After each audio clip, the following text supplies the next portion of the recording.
Have you ever wondered why some people seem to effortlessly get what they want while others struggle, even when they're asking for the same things? Here's the truth. It's not about luck, and it's not about being pushy or manipulative. It's about mastering a skill that most of us were never taught: the art of asking. Think about it. Every opportunity you've ever received, every relationship you've built, every success you've achieved, they all started with a question, a request, or someone daring to ask for something. Yet so many of us hold back. We're afraid of rejection. We're worried about seeming needy. We convince ourselves that if we just work harder, opportunities will magically appear, but that's not how the world works. The most successful people in every field, business, relationships, personal development, they all have one thing in common. They know how to ask. And more importantly, they know how to ask in a way that makes people want to say yes. Let me tell you about Sarah. She was talented, hardworking, and had been stuck at the same job level for 4 years while watching others get promoted around her. Over coffee one day, a friend asked her a simple question. "Have you asked for a promotion?" Sarah was stunned. "Asked? No, I figured they'd promote me when I was ready." Her friend laughed. "Your boss has 14 people to manage. If you want a promotion, you have to ask for it." Sarah spent a week preparing, then made her case. Her boss's response? "I'm so glad you brought this up.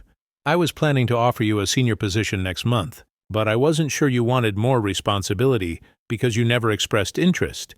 She'd spent 4 years frustrated and resentful when all she needed to do was ask. That's the cost of not asking: missed opportunities, wasted time, and endless what-ifs. In this audiobook, we're going to break down the art of asking into 10 powerful principles. You'll learn why most people are afraid to ask and how to overcome that fear. You'll discover the psychology that makes people say yes. You'll master the clarity that makes your requests impossible to ignore. You'll understand timing, reciprocity, and how to build relationships where asking feels natural. We'll tackle rejection head-on and show you how to handle no in a way that makes you stronger. You'll learn the often neglected art of following up. You'll discover how to ask for bigger things, the opportunities that could truly change your life. And finally, you'll learn how to create a culture of asking that becomes second nature. But here's what I need from you. I need you to actually apply what you learn. Knowledge without action is just entertainment. By the time you finish this audiobook, I want you to have asked for at least one thing you've been putting off. Just one. It might be a raise, a date, help with a project, an introduction, or an opportunity you've been eyeing. Because that's where transformation happens, not in understanding, but in doing. Here's something that might surprise you. Most people vastly underestimate how willing others are to say yes. Research shows that when people ask strangers for help, they predict they'll need to ask about 20 people before 5 agree. In reality, they only need to ask 10. People are twice as willing to help as we think they are, and here's why. Saying yes makes people feel good. When someone helps you, their brain releases feel-good chemicals like oxytocin and dopamine. They feel valued, useful, and important. By asking someone for help, you're actually giving them a gift, the opportunity to contribute meaningfully to someone else's life. But we don't ask because we're convinced everyone will say no. And in not asking, we create a self-fulfilling prophecy. We deprive people of the opportunity to help us, and we deprive ourselves of the help we need. Everybody loses. I want you to think about something right now. What's one thing you really wanted in the past year but didn't get? Now ask yourself, did you actually ask for it? Did you clearly, directly, and confidently request what you wanted? Or did you hint around it, hope someone would notice, and wait for it to be offered? If you're like most people, you probably didn't ask. And that's exactly why you didn't get it. The universe doesn't reward hints. It doesn't respond to silent wishes. The world is full of amazing possibilities, but most of them are locked behind doors that only open when someone has the courage to knock. So here's my promise to you. By the end of this journey, you're going to see asking in a completely different light. You'll understand that it's not something to fear.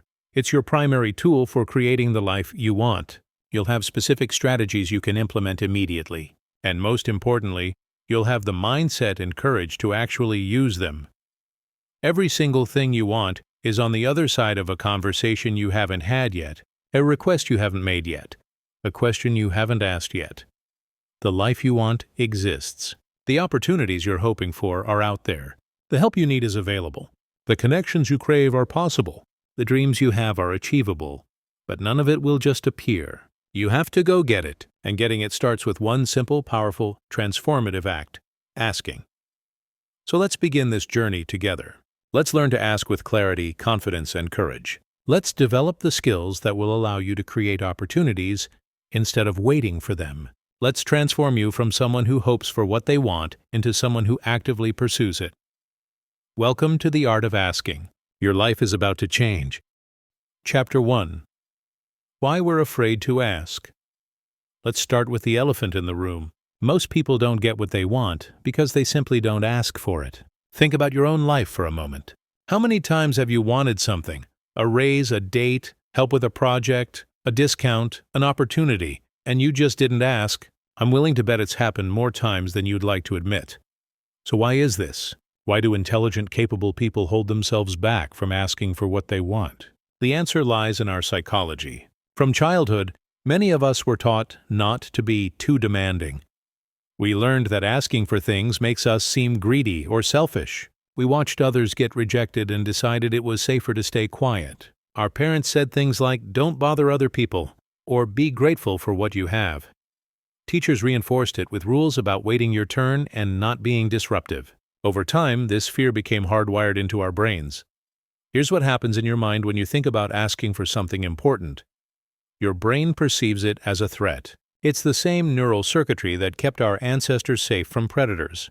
Your amygdala, the fear center of your brain, lights up, triggering a fight-or-flight response. Suddenly, asking your boss for a raise feels as dangerous as facing a hungry lion. But here's the fascinating part. Rejection doesn't actually hurt you. Not physically, not professionally, not permanently. The worst thing that happens when someone says no is that you're in the exact same position you were before you asked. You lose nothing. Yet your brain treats potential rejection like a life-or-death situation. Neuroscientist Naomi Eisenberger did a famous study where people were deliberately excluded in a virtual ball-tossing game while in an fMRI machine. The areas of the brain that lit up during this social rejection were the same areas that light up when we experience physical pain. Rejection actually activates our pain centers. But, and this is crucial, while rejection activates our pain centers, it doesn't actually harm us. This is the key insight that can change everything for you. Let me share something with you. Every successful person you admire has been rejected more times than you've even tried. The difference? They asked anyway. They understood that the cost of not asking is infinitely higher than the temporary discomfort of hearing no. J.K. Rowling was rejected by 12 publishers before Harry Potter got accepted. Walt Disney was fired from a newspaper for lacking imagination. The Beatles were rejected by multiple record labels. Stephen King's first novel was rejected 30 times. He actually threw the manuscript in the trash. His wife fished it out and encouraged him to try again.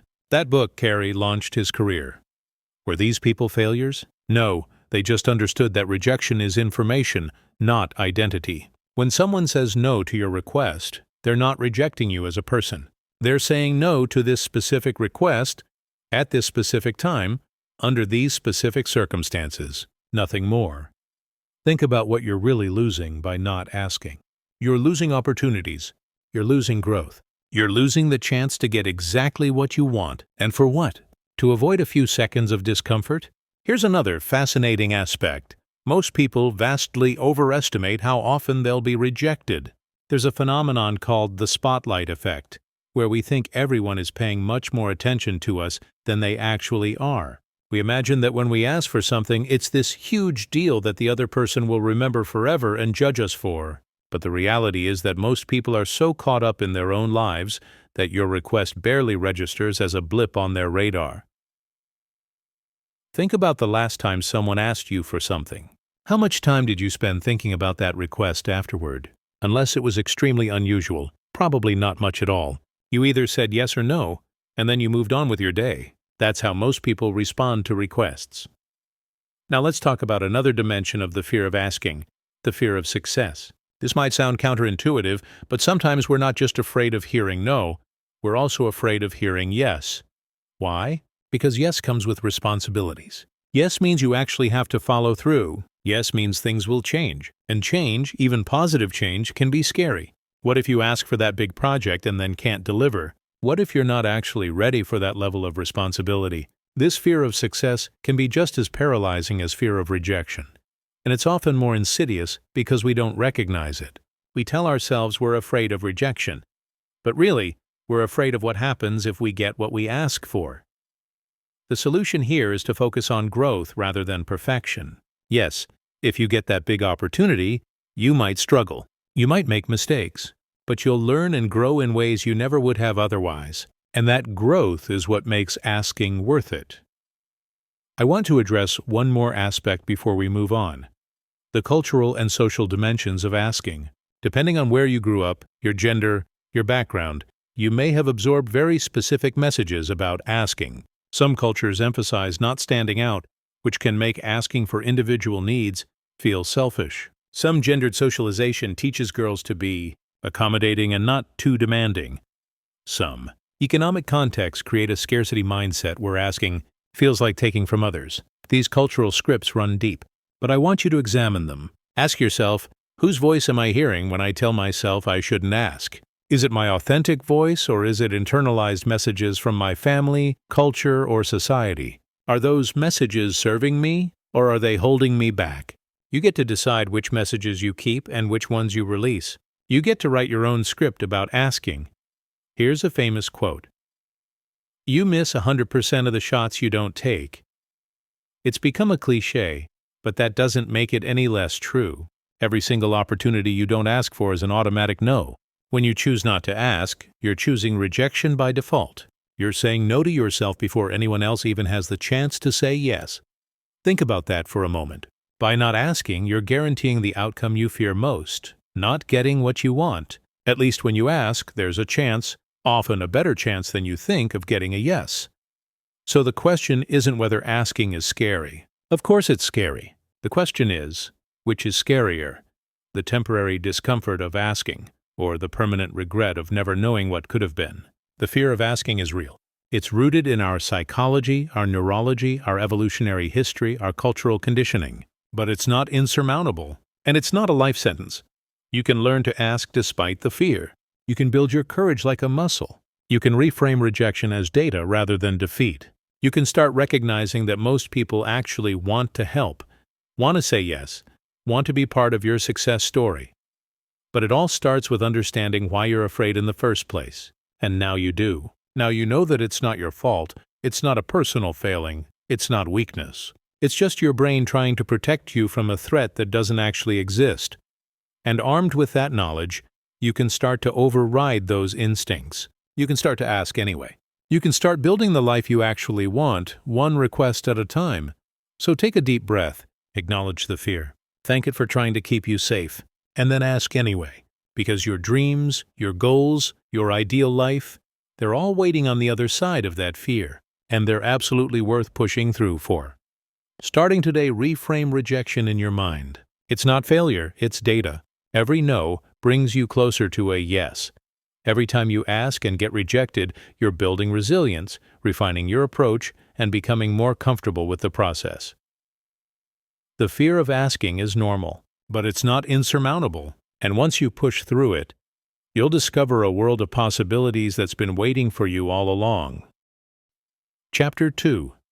The Psychology of Yes. Now that we understand why we're afraid to ask, let's talk about what makes people say yes. Because here's a secret that will change everything for you. Saying yes makes people feel good. That's right. When someone helps you, gives you what you ask for, or grants your request, they experience a surge of positive emotions. Their brain releases oxytocin and dopamine, the feel-good chemicals.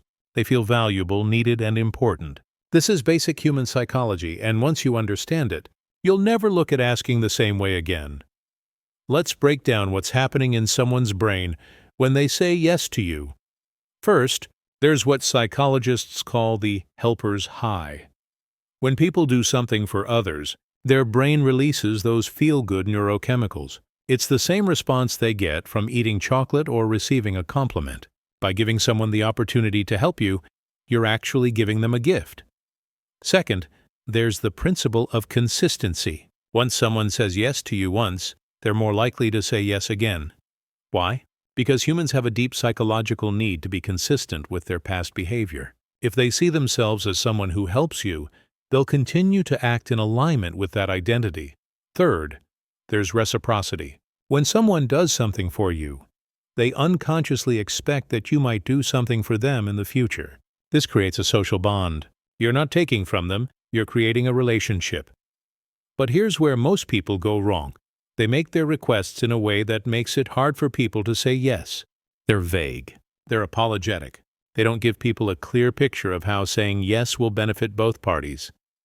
The key to getting more yeses is understanding what the other person values. Everyone operates on different motivations. Some people are motivated by helping others. Some are motivated by recognition. Some are motivated by solving interesting problems. Some are motivated by potential future benefits. Your job is to frame your ask in a way that aligns with what motivates them. Let me give you an example. Let's say you want your colleague to review your project. If you say, "Hey, can you look at this when you get a chance?" That's weak. It's vague, it has no deadline, and there's no benefit to them. But if you say, "I'd love to get your expert perspective on this project. You have such a great eye for detail, and I think your input could really elevate this. Would you have 15 minutes on Thursday to give me some feedback?" Now you've done something powerful. You've acknowledged their expertise, made them feel valued, given them a specific time commitment, and made it easy for them to say yes. See the difference? The second request does several things right. It recognizes their specific skills, which makes them feel appreciated. It gives them a concrete time frame, so they know exactly what they're committing to. It explains the value they'll add, which makes the request feel meaningful rather than arbitrary. Understanding the psychology of yes isn't about manipulation. It's about respecting the other person enough to make your request in a way that considers their needs, their time, and their motivations. There's also something called the Benjamin Franklin effect. Franklin once wrote about how he won over a rival by asking to borrow a rare book from him. The rival lent him the book, and afterward they became friends. Why? Because the act of doing Franklin a favor made the rival like him more. When we do someone a favor, our brain justifies it by deciding that we must like that person. Otherwise, why would we help them? This seems counterintuitive, but it's true. Asking someone for a small favor can actually make them like you more, not less. It creates a bond. It makes them invested in your success. But there's a critical caveat here. The ask needs to be reasonable, clear, and respectful of their time. If you ask for something too big, too vague, or at the wrong time, you'll get the opposite effect. The person will feel imposed upon rather than valued. Here's another principle. People are more likely to say yes when they understand the why behind your request. Don't just tell them what you want. Tell them why it matters. When someone understands the purpose and impact of their help, they're much more motivated to provide it. Instead of, "Can you introduce me to your colleague in marketing?" Try, "I'm trying to break into marketing, and I know your colleague Sarah has built an amazing career in that field. Would you be willing to introduce us? I'd love to learn from her experience and get her advice on my transition." The second version explains why you want the introduction and what you hope to gain from it. It gives context. It makes the request feel purposeful rather than random. There's also the power of social proof. People are more likely to say yes when they know others have said yes before. If you're asking for something that others have done, mention it. Several people in the department have taken advantage of the Professional Development Fund to attend conferences. I'd like to request funding to attend the Marketing Summit in June. This signals that your request is normal, reasonable, and precedented. It's not some wild ask, it's something that fits within established patterns. Another key element is making it easy to say yes. The more steps someone has to take to help you, the less likely they are to do it. If you're asking someone to meet with you, suggest specific times rather than asking when they're available. If you're asking for feedback, send the document with clear questions rather than asking them to figure out what you need. Remove friction. Make saying yes as effortless as possible. And here's something that might surprise you. Acknowledge the option to say no. When you give people permission to decline, they often feel more comfortable saying yes. I know you're busy, so I completely understand if this doesn't work for you. But I wanted to ask. This reduces pressure and shows respect for their autonomy. Let me share a story. A friend of mine needed career advice from a senior executive. Instead of asking for a vague coffee chat, she sent a specific request. I'm at a crossroads in my career and specifically struggling with whether to pursue management or stay in an individual contributor role. You've navigated this decision successfully, and I'd love to hear your perspective. Would you be willing to have a 30-minute conversation, either in person or by phone, in the next 2 weeks? I can work around your schedule. The executive said yes immediately. Why? The request was specific, respectful of his time, acknowledged his expertise, and made it easy for him to respond. She got a yes, not by being pushy, but by being thoughtful.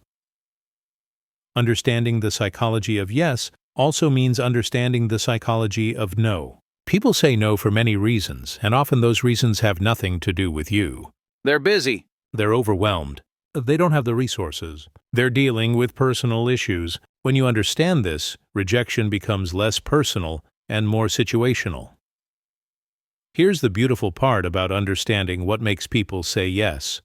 When you master this, people don't just say yes. They actually want to say yes. They feel good about helping you. They're glad you asked. They become invested in your success. And that's when asking stops being uncomfortable and starts being powerful. When you realize that a well-crafted ask isn't an imposition, it's an opportunity for connection, contribution, and mutual benefit. So start paying attention to what motivates the people in your life. Notice what they value, what excites them, what they take pride in, and when you ask them for something, frame it in a way that aligns with those values. When you do this consistently, you'll find that yeses come more easily, relationships deepen, and opportunities multiply. Because you're not just asking for things, you're creating value for everyone involved. Chapter 3. Clarity is currency. Here's a hard truth. Unclear requests get unclear results, or more often, they get no results at all. Think about the last time someone asked you for something vague. Maybe a friend said, "We should hang out sometime." Or a coworker said, "Let me know if you need anything." Did you take action? Probably not, because the request wasn't clear enough to act on. When someone makes a vague request, they're asking you to do the mental work of figuring out what they actually want. And here's the thing. You won't. Nobody will. People are busy. If you make them work to understand your request, they'll simply move on.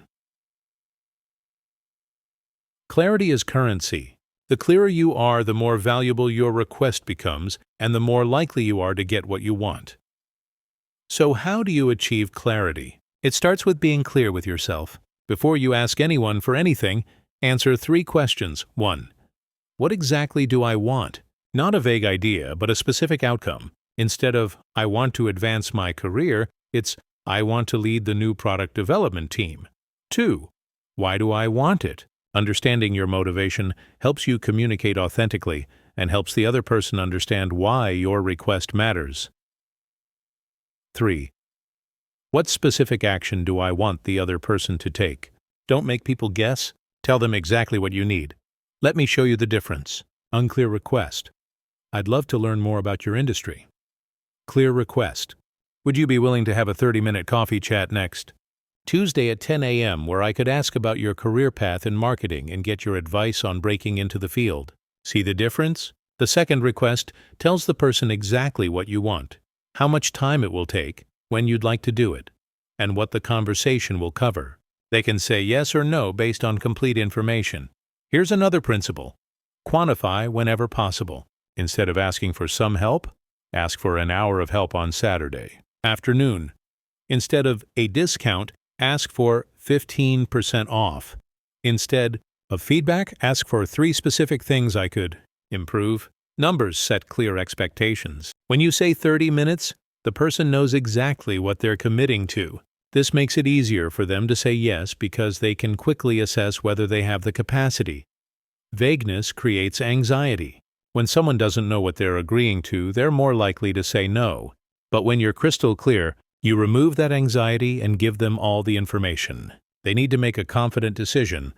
There's also clarity about the why. People are more motivated to help when they understand the purpose and impact of their assistance.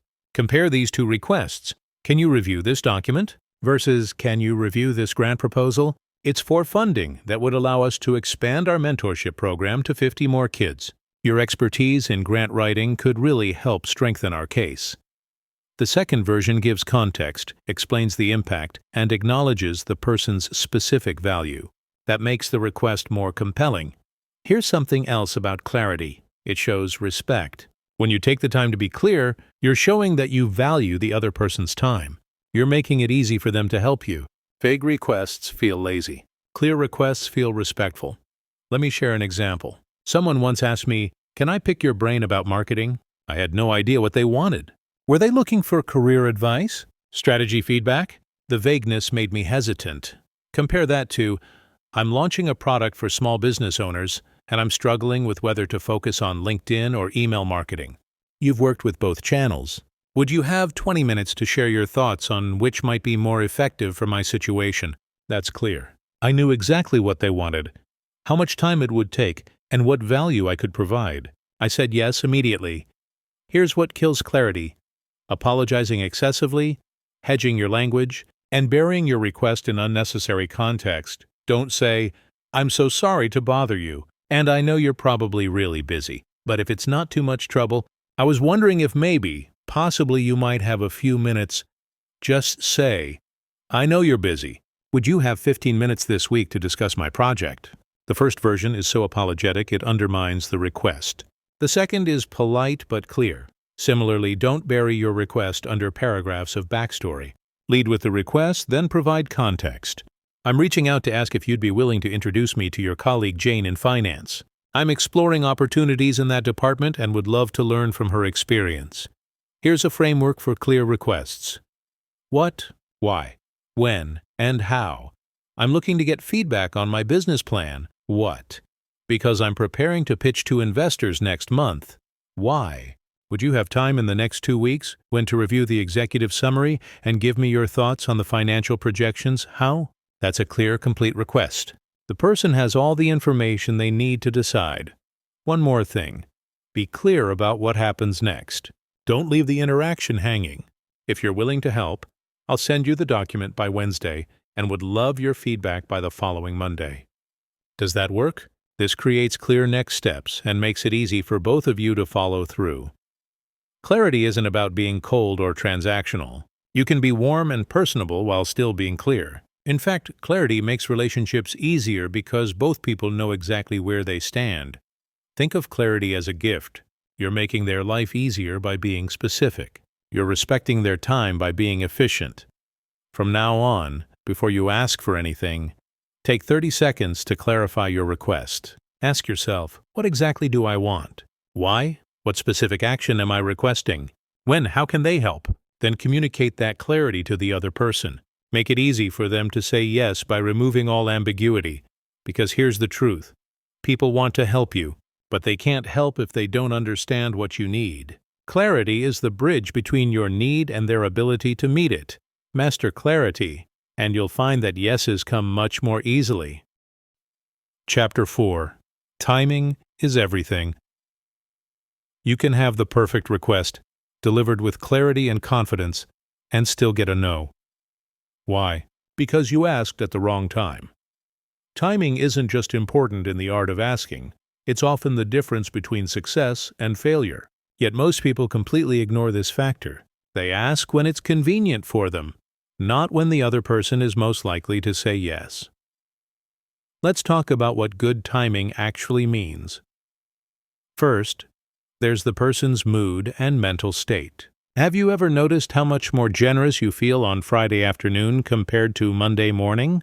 How much more willing you are to help someone after you've just accomplished something versus when you're stressed and behind schedule? The same is true for everyone. People's receptivity to requests fluctuates based on their emotional state, their stress level, and what else is going on in their life. So how do you identify good timing? You pay attention. Before you make an important request, consider, what's going on in this person's life right now? Did they just finish a big project? Are they in the middle of a crisis? Did they just receive good news? Here's a practical example.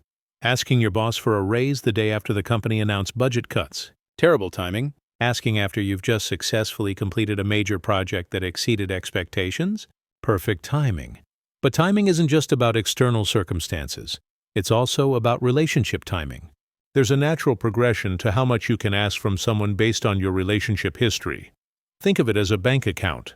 Every positive interaction you have with someone is a deposit. Every request you make is a withdrawal. If you try to withdraw before you've made enough deposits, you'll get declined. This means you can't ask for huge favors from people you barely know. You need to build the relationship first. Start with small requests. Demonstrate that you're reliable and grateful. Show that you're willing to give as well as receive. Then, over time, you earn the right to make bigger asks. There's also the concept of the right moment within a conversation. If you're going to ask for something significant, don't lead with it. Build rapport first. Have a genuine conversation. Then, when you've established a positive connection, make your request. And here's something most people don't think about. Consider the other person's decision-making capacity at that moment. Research shows that people have finite decision-making energy. Early in the day, they're more likely to say yes to requests that require thought and commitment.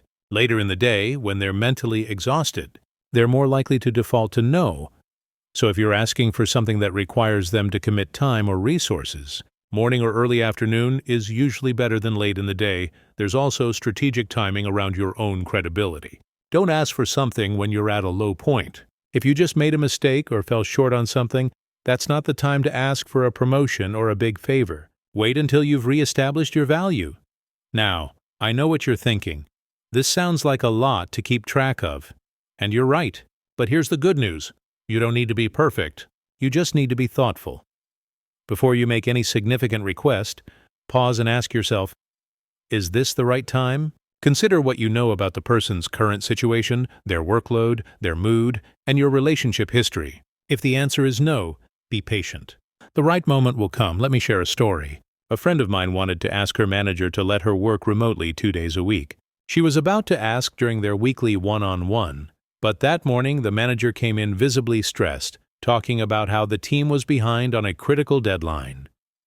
My friend decided to wait. Instead of asking for the remote work arrangement, she offered to take on extra tasks to help with the deadline.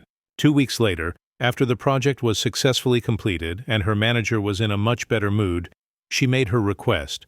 The manager said yes immediately. If she had asked at that first moment, when her manager was stressed and worried about the team's capacity, the answer would almost certainly have been no. But by waiting for better timing, she got what she wanted. Here's another timing principle. Consider the calendar. There are predictable times when people are more or less receptive to requests. End of quarter, end of year? People are usually stressed and focused on closing things out. Not the best time for big asks. Right after the holidays when people are refreshed? Much better. Monday mornings when people are catching up? Not ideal. Thursday afternoons when people are winding down? Often good. There's also the timing of momentum. When someone has just said yes to something else, they're in a yes mindset. This is why salespeople often ask for small commitments first. Once you start saying yes, you're more likely to continue. But be careful not to abuse this. If you stack multiple requests on top of each other, you'll exhaust the person's goodwill. One well-timed request is better than 3 requests crammed together. Now, let's talk about when not to wait. Sometimes the right time is simply when you create it. If you've been waiting for the perfect moment for months, that's just fear in disguise. Perfect timing doesn't exist. Good enough timing is usually good enough. And sometimes you need to create urgency. If there's a legitimate deadline or time-sensitive opportunity, communicate that. I need to make a decision by Friday. Or, this opportunity closes at the end of the month, gives context, and can actually make your request more compelling.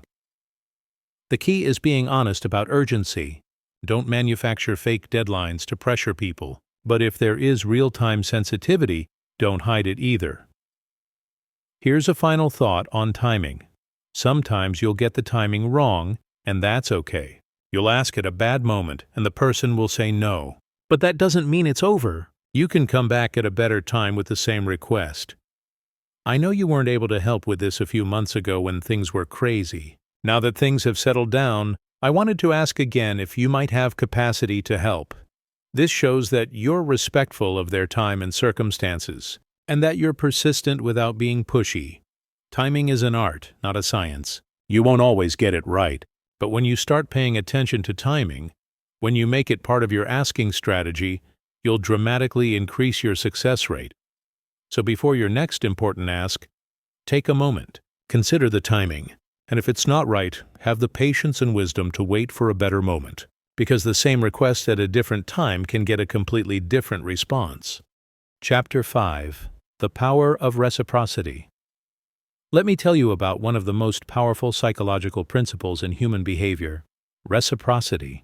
When someone does something for you, you feel an almost overwhelming urge to do something for them in return. This isn't just politeness, it's hardwired into our DNA.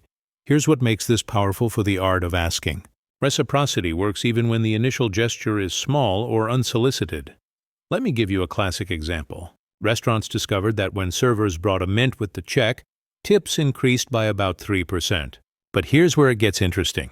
When they brought 2 mints, tips didn't just double, they quadrupled, increasing by 14%. And when the server gave 1 mint, started to walk away, then turned back and said, "You know what? You've been such great customers, here's another mint," tips increased by 23%. Why? Because the customers felt they'd received something personal and unexpected, and they wanted to reciprocate. Now, let's talk about how you can apply this to your life. The key is to give before you ask, and not in a transactional, obviously manipulative way. You give genuinely, without immediate expectations. This could mean sharing valuable information with someone, making an introduction that could benefit them, offering your expertise on something they're struggling with, or simply being generous with your time and attention. When you do this consistently, something magical happens. You build what I call reciprocity credit. People feel positively disposed toward you. They want to help you. And when you do eventually ask for something, they're not thinking, "What does this person want from me now?" They're thinking, "This person has been so helpful to me. I'd be happy to return the favor." But here's what's important. Your giving has to be authentic. People can smell fake generosity from a mile away. If you're only nice to someone because you want something from them, they'll sense it. And instead of building reciprocity, you'll destroy trust. So how do you give authentically?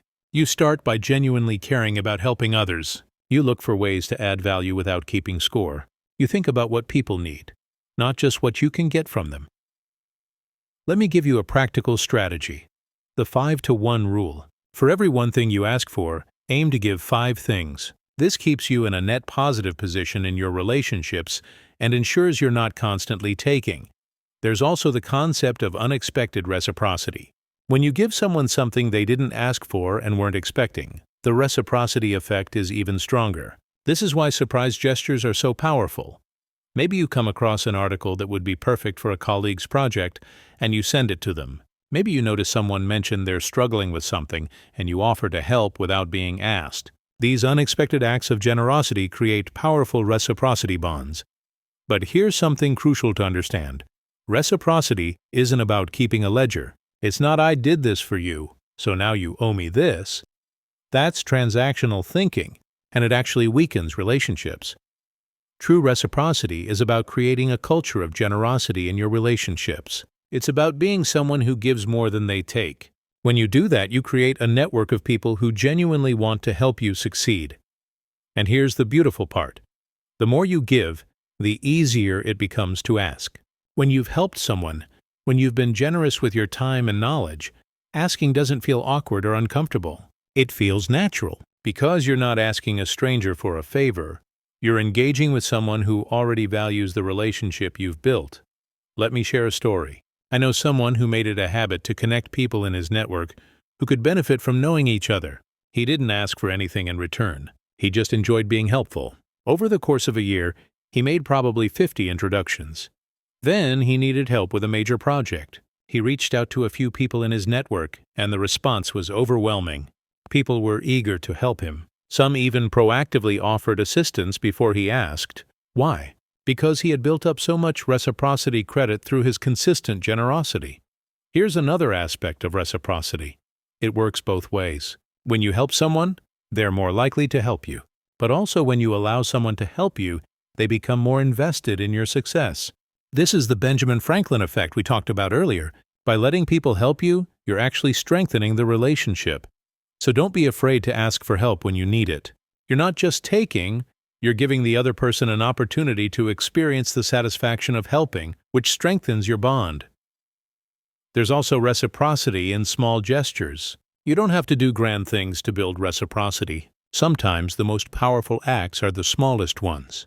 Remembering someone's birthday, following up on something they mentioned, expressing genuine interest in their life, offering a compliment, or simply being present and attentive when they're talking.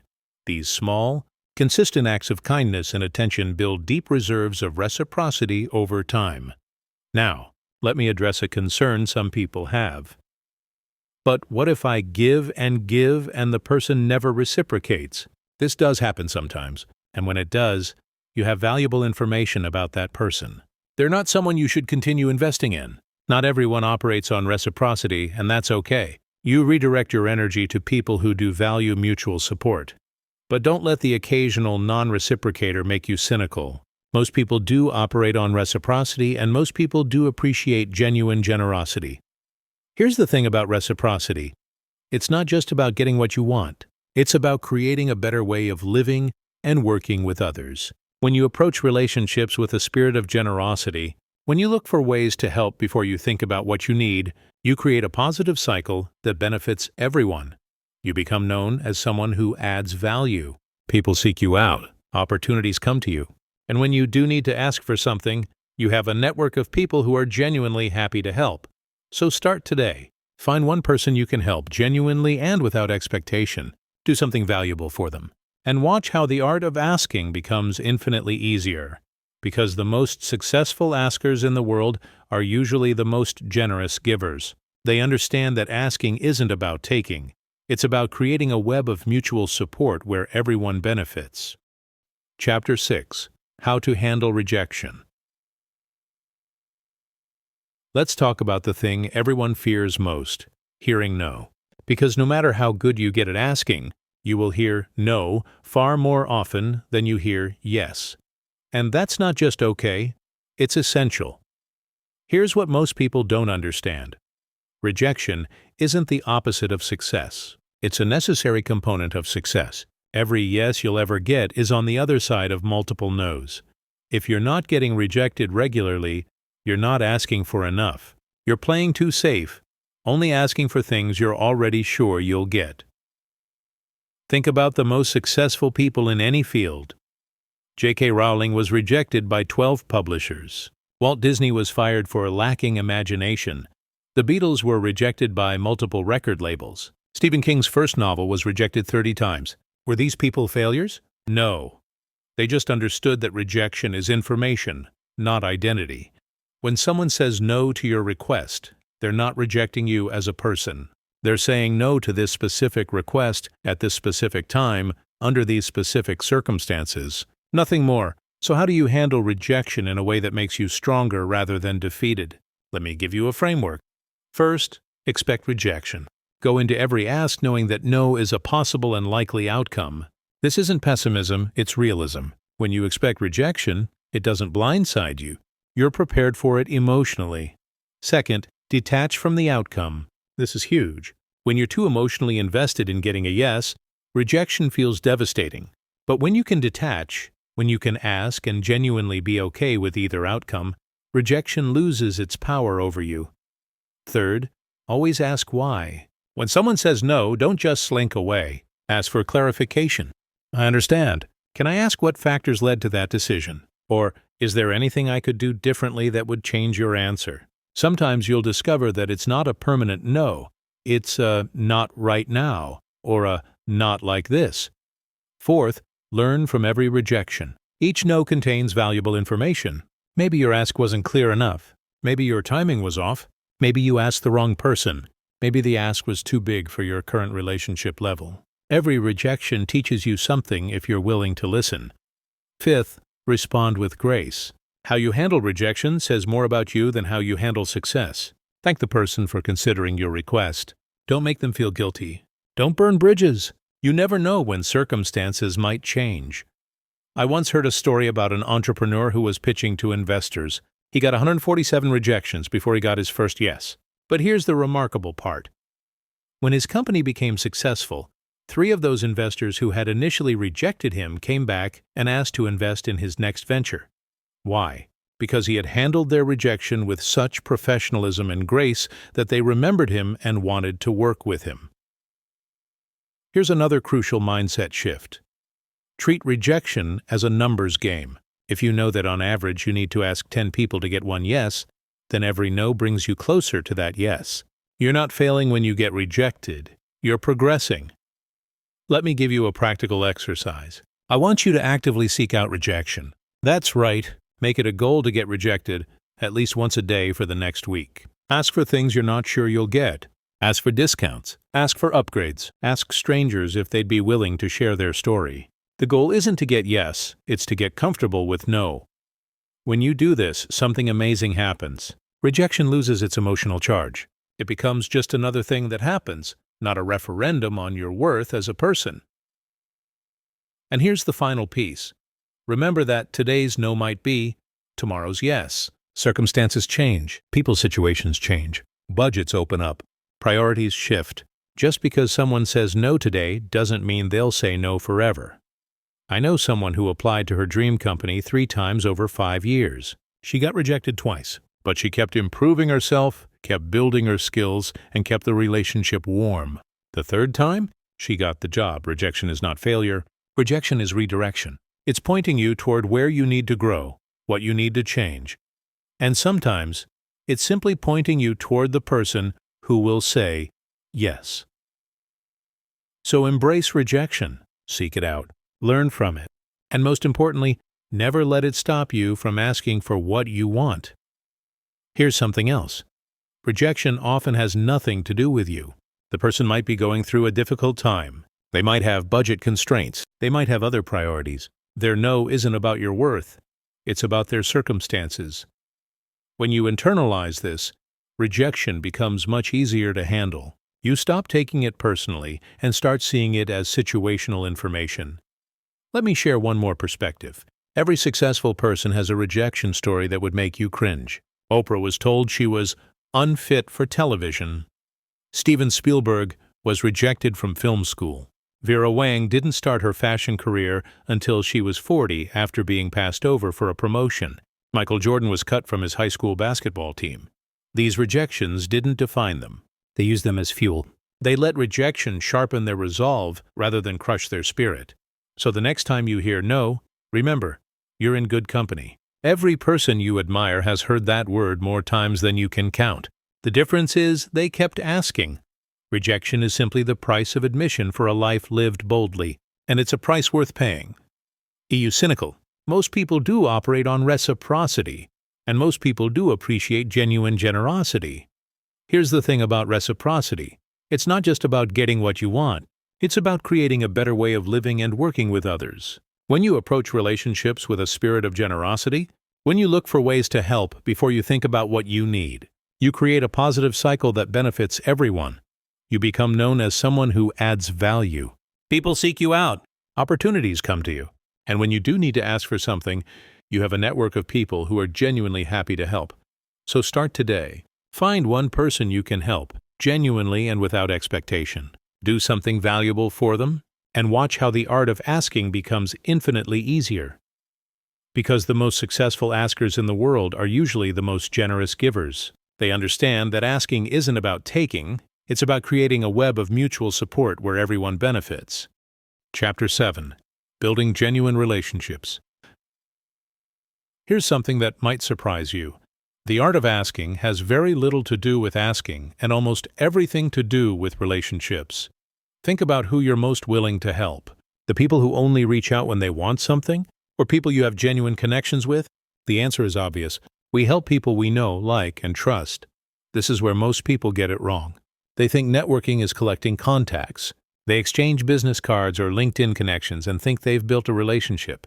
But a name in your contact list isn't a relationship. A relationship is built through consistent, genuine interaction over time. So how do you build relationships that make asking natural? First, lead with curiosity, not agenda. When you meet someone, don't think about what they can do for you. Be genuinely curious about them. Ask about their work, their challenges, their interests. Really listen. People can tell the difference between someone who's actually interested and someone who's just waiting for their turn to talk. Second, stay in touch without asking for anything. This is critical. Most people only reach out when they need something, but strong relationships are built when you don't need anything. Send an interesting article. Congratulate them on a success. Check in just to see how they're doing. These touch points without asks build trust and goodwill. Third, look for ways to add value. Every interaction, think, how can I make this person's life better? Share your expertise, make helpful introductions, or simply be a sounding board. When you consistently add value, people want to reciprocate. Fourth, remember the details. When someone mentions their daughter's soccer tournament, remember it. Follow up later and ask how it went.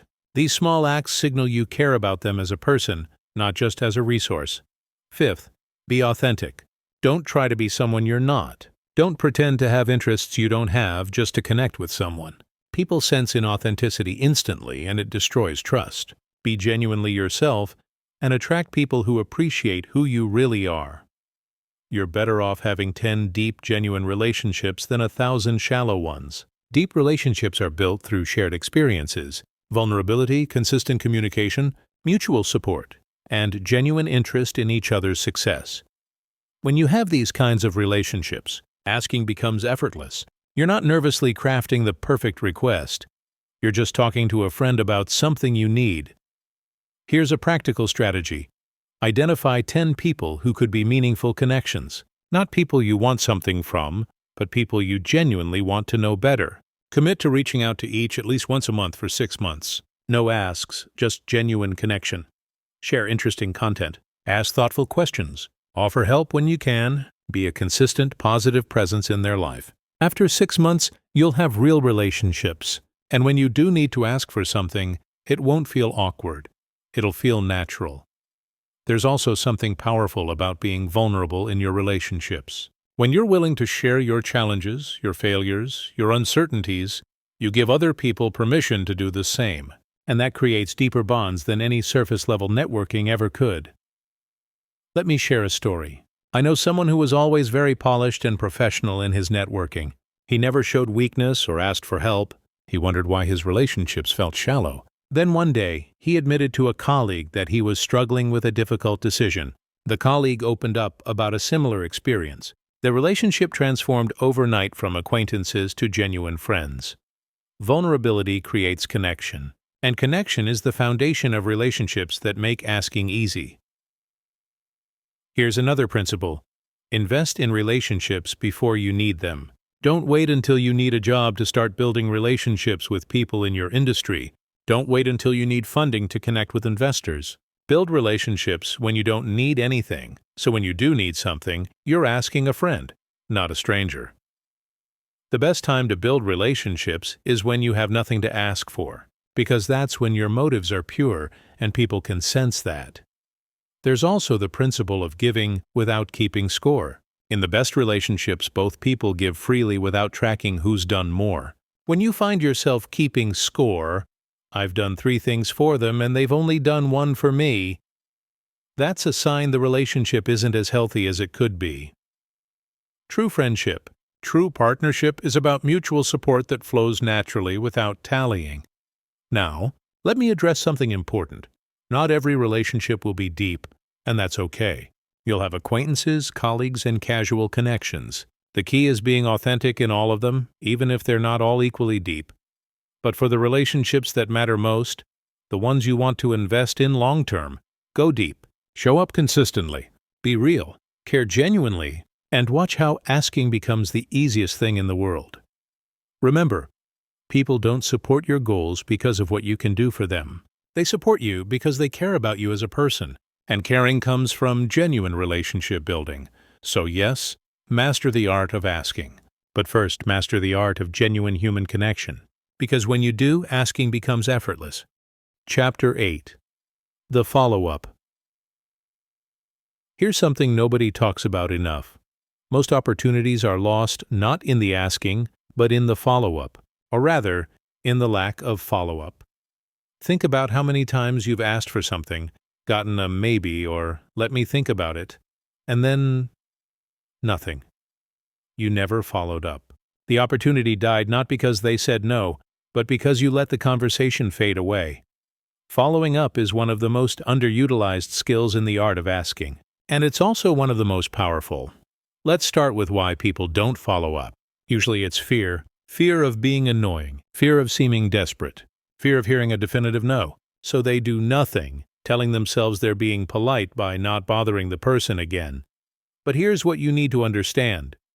Following up isn't annoying. It's professional. It shows you're serious. It demonstrates commitment. And it gives the other person another opportunity to say yes. So how do you follow up effectively?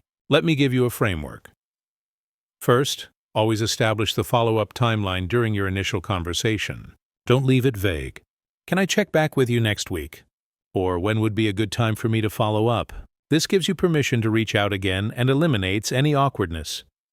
Second, add value in your follow-up. Don't just say checking in or following up on my previous email. That's lazy and doesn't give them a reason to respond. Instead, include something new, a relevant article, an update on your progress, additional information they might find useful. Make your follow-up worth their time. Third, be persistent but respectful. One follow-up isn't enough. Research shows it often takes 5 to 7 touch points before someone takes action, but each follow-up should be spaced appropriately and should respect their time. If they've said no or they're not responding after several attempts, it's time to move on. Fourth, vary your follow-up methods. If your first follow-up was email, maybe the second is a phone call or LinkedIn message. Different channels work for different people, and varying your approach increases the chance they'll see and respond to your message. Fifth, make it easy for them to respond. Include a specific question or call to action. Are you available for a 15-minute call on Tuesday or Wednesday? Is much better than, let me know when you're free. Let me share a story. Someone reached out to me asking for career advice. I was busy and didn't respond immediately. A week later, they followed up with, I know you're busy, so I wanted to share an article I came across that relates to what we discussed. Still hoping to grab 20 minutes of your time when your schedule allows. I'm free next Tuesday or Thursday afternoon. That follow-up worked because they added value. The article showed respect for my time and made it easy to respond with specific options. We ended up having a great conversation. Here's another key principle. Follow up even when you get a no. When someone declines your request, send a gracious thank you note. Express appreciation for their consideration. This keeps the door open for future opportunities and shows professionalism that people remember. Sometimes a no today becomes a yes 6 months from now when circumstances change, but only if you maintain the relationship through graceful follow-up.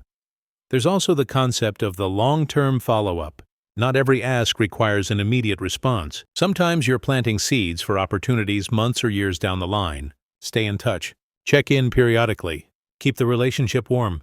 When the timing is right, that seed you planted will grow. Let me address the being annoying concern directly. You're only annoying if you're not adding value, if you're ignoring clear signals to stop, or if you're following up too frequently. But thoughtful, value-added follow-ups at appropriate intervals, that's not annoying. That's being professional and persistent. Here's a general guideline. For time-sensitive requests, follow up after 3 to 5 days. For less urgent matters, wait a week or two. If there's still no response after 2 or 3 follow-ups, space them further apart or try a different approach. And here's something important. Track your follow-ups. Use a simple system, a spreadsheet, a CRM, even just notes on your calendar. Track who you reached out to, when and when you plan to follow up. This prevents you from either pestering someone with too many follow-ups or forgetting to follow up entirely. There's also the power of the breakup email. If you've followed up several times with no response, send one final message. I've reached out a few times but haven't heard back, so I'll assume now isn't the right time. Feel free to reach out if circumstances change. Best of luck with everything. This email often gets a response because it's low pressure and gives them an easy out while keeping the door open. Let me give you some specific follow-up templates. After an initial meeting, thank you for taking the time to meet yesterday. I've been thinking about what you said regarding specific point, and I'd love to discuss next steps. Would you be open to a brief call next week? After sending a proposal, wanted to check if you had a chance to review the proposal I sent last week. Happy to answer any questions or discuss modifications. After a networking conversation.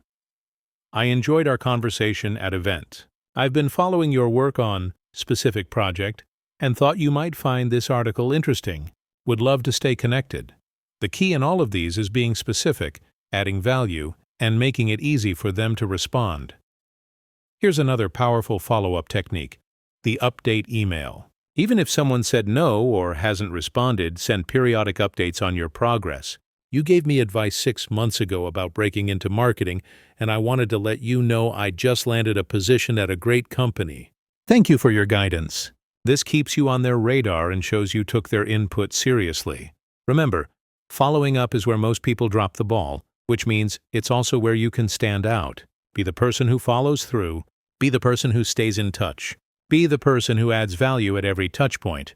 Because the reality is that most opportunities require multiple touches. People are busy. They forget. They get distracted. Your follow-up isn't a burden. It's a reminder, and often a welcome one. So the next time you ask for something, don't just make the ask. Make a plan for the follow-up. Schedule it. Execute it. And watch how many more opportunities convert into yeses. The art of asking doesn't end when you make the request. It continues through thoughtful, value-added follow-up. Master this, and you'll unlock opportunities that others miss simply because they gave up too soon. Chapter 9. Asking for Big Things. Up until now, we've been talking about the fundamentals of asking. But what about when you need to ask for something really big? Something that feels audacious? Something that makes your heart race just thinking about it? This is where most people freeze. They're comfortable asking for small favors. But when it comes to the big asks, the life-changing opportunities, they talk themselves out of it before they even try. Let me tell you something. The biggest opportunities in your life will require the biggest asks, and the principles we've covered still apply, but they need to be scaled up. So how do you ask for big things? First, believe you deserve it. This is crucial. If you don't believe you're worthy of what you're asking for, the other person won't believe it either. Your doubt will seep through your words, your body language, your energy. Before you make a big ask, do the internal work. Remind yourself of your value, your accomplishments, your unique contributions. Second, build up to it. You don't ask for $1 million investment in your first conversation with an investor. You don't propose marriage on the first date. Big asks require relationship foundation. Start with smaller requests, deliver on them, build trust, and then escalate. Third, frame it as a win-win. The bigger the ask, the more important it is to show how the other person benefits. Don't just focus on what you'll gain. Articulate clearly what's in it for them. How does saying yes to your request advance their goals, solve their problems, or align with their values? Fourth, prepare extensively. When you're asking for something big, you can't wing it. Anticipate every question they might have. Prepare answers to objections. Have data, examples, and evidence ready. The more prepared you are, the more confident you'll be, and the more credible you'll seem. Fifth, ask at the right scale. Don't ask someone for something beyond their capacity to give. If you're asking for funding, make sure the person has the financial resources. If you're asking for a major time commitment, ensure they have the bandwidth. Matching the size of your ask to the person's capacity shows good judgment. Let me share some examples of big asks and how to approach them. Asking for a major promotion. Don't just say you want the role. Document your achievements. Show how you've already been doing work at the next level. Present a clear plan for what you'll accomplish in the new role, and demonstrate how your promotion benefits the company. Schedule a dedicated meeting, present your case professionally, and be prepared to negotiate. Asking for significant funding. Whether it's a business investment or support for a project, prepare a compelling pitch. Show market opportunity, demonstrate traction, present realistic projections, explain your competitive advantage, and show why you're the right person to execute. Practice your pitch until you can deliver it flawlessly. Asking someone to be your mentor. Don't just say, "Will you mentor me?" That's too vague and too big of an ask. Instead, start with a specific request. I'm working on X challenge and I know you have expertise in this area. Would you be willing to have one conversation where I could get your perspective? If that goes well, you can build toward a more formal mentoring relationship. Asking for a life-changing opportunity. Maybe it's asking to join a company, work on a high-profile project, or collaborate with someone you admire. Research thoroughly, explain why you specifically, show genuine passion. Demonstrate what you bring to the table and make your ask specific and actionable. Here's what makes big asks different. The stakes are higher, so preparation matters more. The relationship foundation needs to be stronger. The value proposition needs to be clearer. And your confidence needs to be unshakable. But here's the truth. People say yes to big asks more often than you think. Why? Because big asks signal ambition, confidence, and seriousness. When you ask for something significant, you're showing that you believe you can deliver at that level. And that confidence is contagious. I know someone who asked a CEO of a Fortune 500 company for a job. Not just any job, but creating an entirely new role that didn't exist. She prepared a detailed proposal showing a gap in the company's strategy, how this new role would address it, the ROI they could expect, and why she was uniquely qualified. The CEO said yes. Why? Because she asked for something big, with such thorough preparation and compelling reasoning that it was hard to refuse. Here's another principle. Don't apologize for asking for big things. Don't diminish your ask with phrases like, "I know this is a lot," or "This might be too much to ask." When you apologize for your ambition, you undermine your request before you even finish making it. State what you want clearly and confidently. There's also strategic timing for big asks. Don't rush them. Wait until you've built sufficient credibility and trust.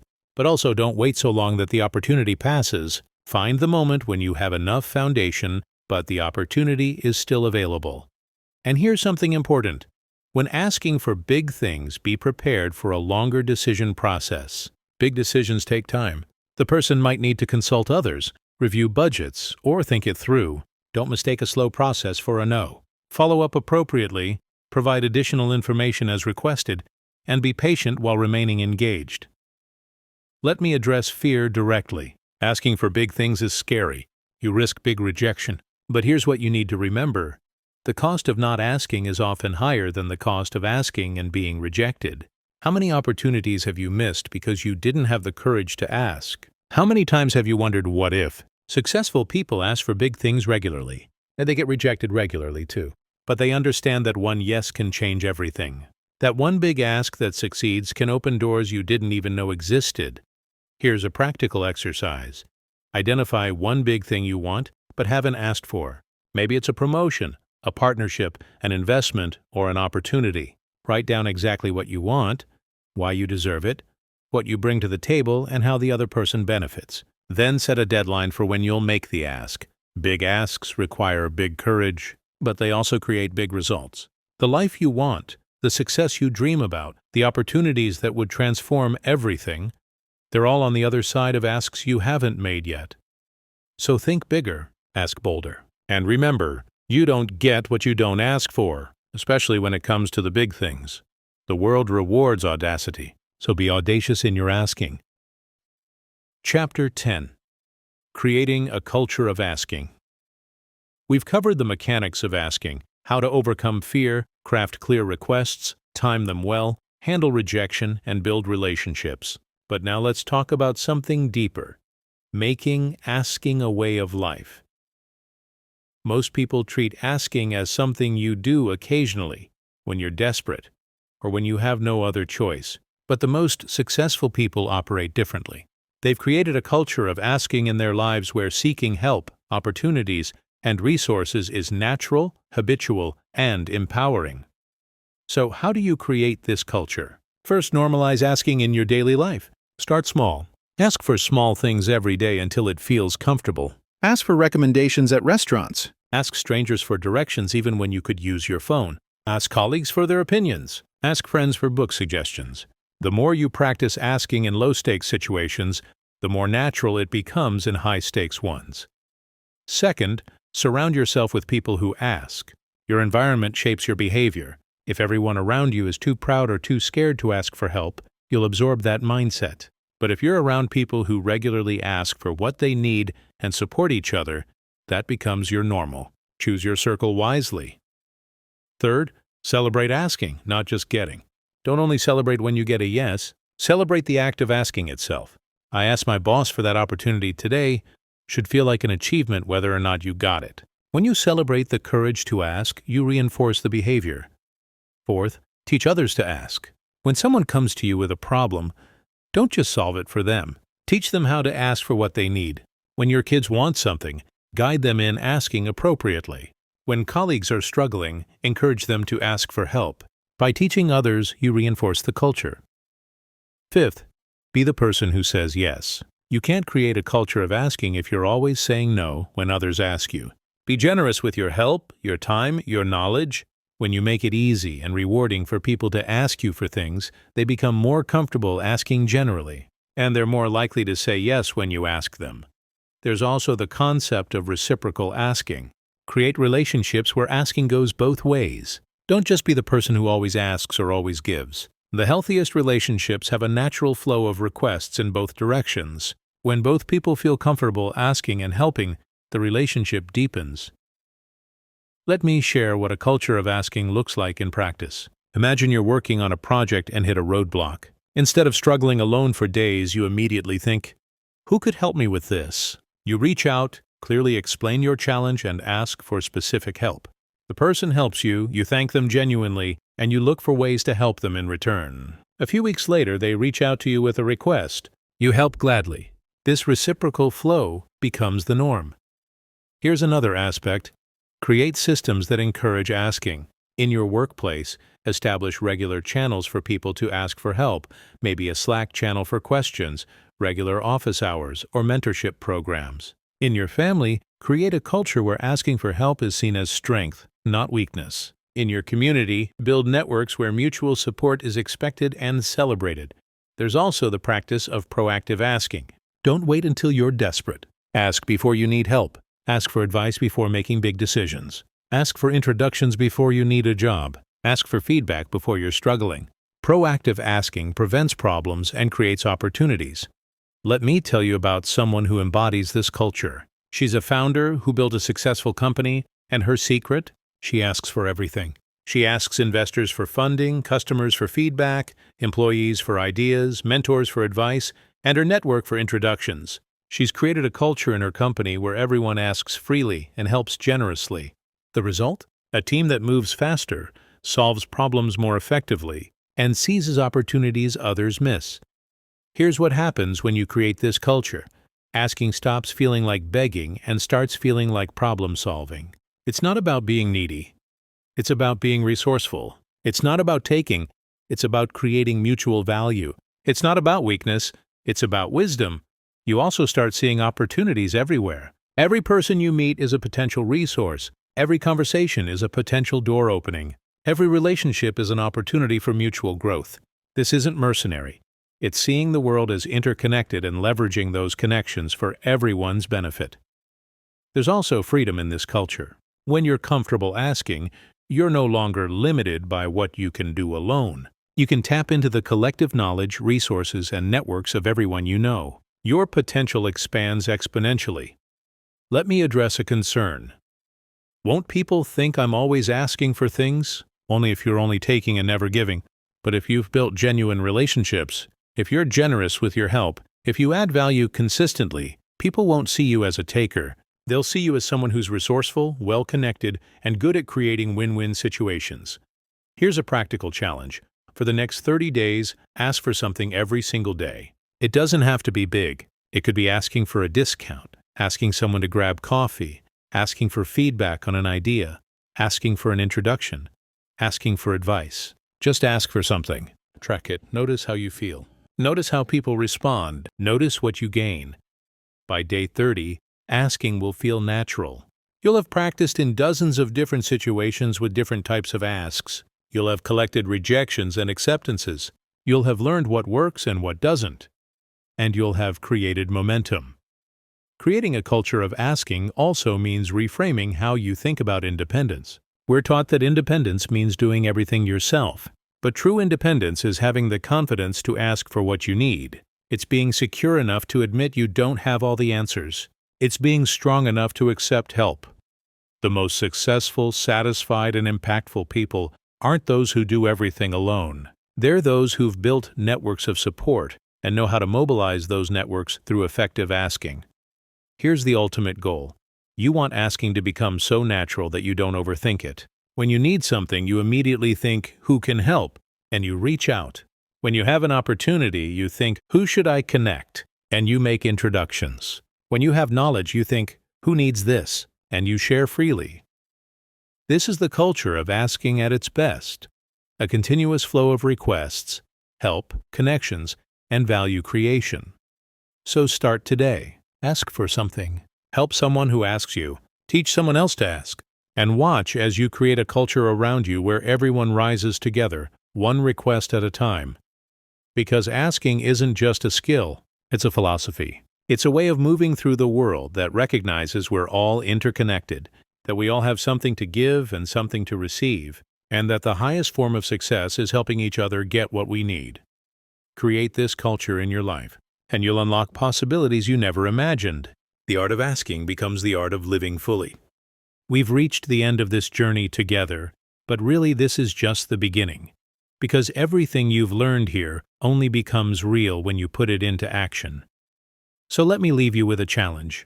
Actually, it's more than a challenge. It's a commitment I want you to make to yourself right now. Before this day ends, I want you to ask for something. Not tomorrow. Not when you feel ready. Today. It doesn't have to be the biggest ask of your life. In fact, it's better if it isn't. Start with something meaningful but manageable. Something that makes your heart beat a little faster but doesn't paralyze you with fear. Maybe it's asking your boss for feedback on your career trajectory. Maybe it's asking someone you admire for a 15-minute conversation. Maybe it's asking for a discount. Maybe it's asking a friend to introduce you to someone in their network. Maybe it's asking for help on a project you've been struggling with alone. Whatever it is, ask for it today.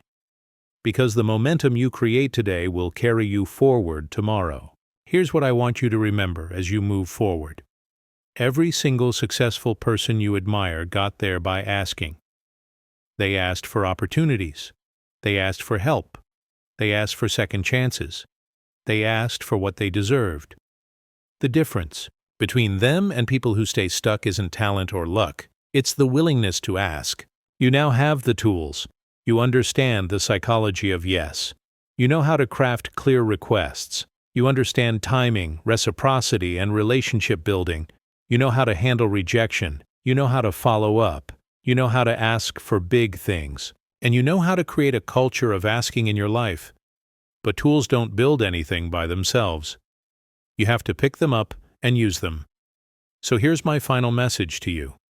Stop waiting for permission.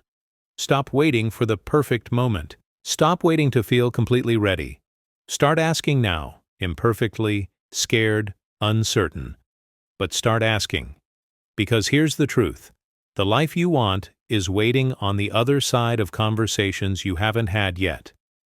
The opportunities you're hoping for exist, but they won't come to you. You have to go get them. And getting them starts with one simple, powerful act. Asking. Every opportunity you've ever received started with someone asking. Every relationship you value started with someone making the first move. Every success you've achieved required you to request something from someone. The same will be true for every future opportunity, relationship, and success. They all start with asking. So ask. Ask boldly. Ask clearly. Ask persistently. Ask generously. Ask strategically. But above all, just ask. Don't let fear hold you back. Don't let pride keep you silent. Don't let past rejections predict future outcomes. Don't let uncertainty paralyze you.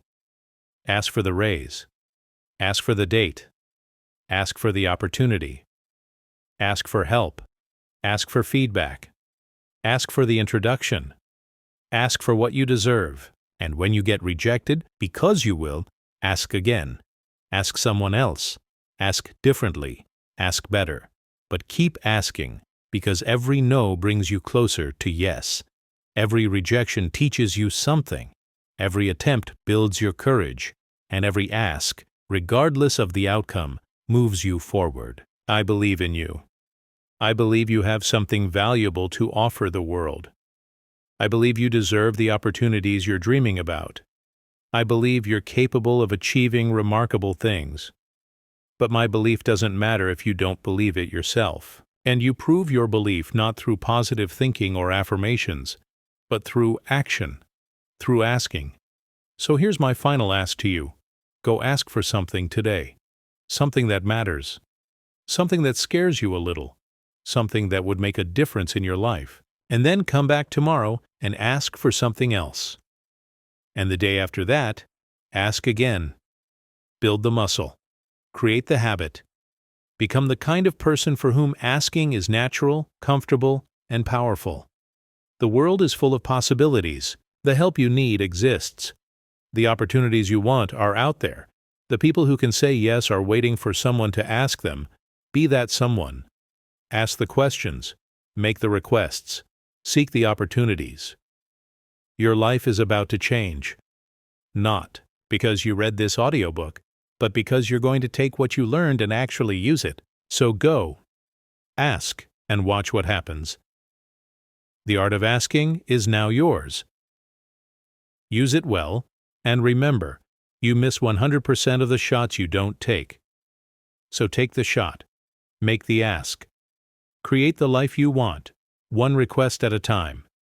Thank you for joining me on this journey. Now go create yours. Ask boldly. Live fully, and never stop reaching for what you want.